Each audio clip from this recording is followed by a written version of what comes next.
von weit her, durch Sturm und Zeit, haben gelernt zu stehen, auch wenn alles schreit. Die Welt dreht schnell, doch wir bleiben klar, denn tief in uns ist immer noch wahr. Wenn der Wind uns ruft beinahe und das Feuer leise war, spürst du, was dich weiter trägt, was in dir nie untergeht.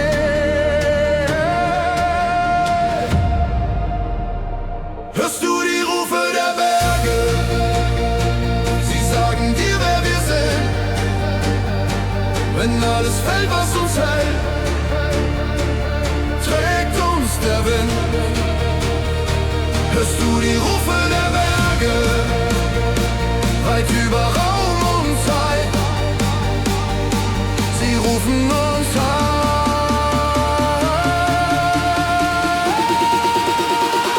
In die Freiheit.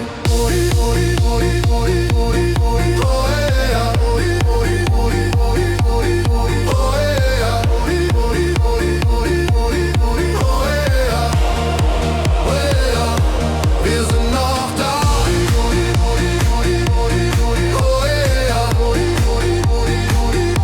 Für immer klar.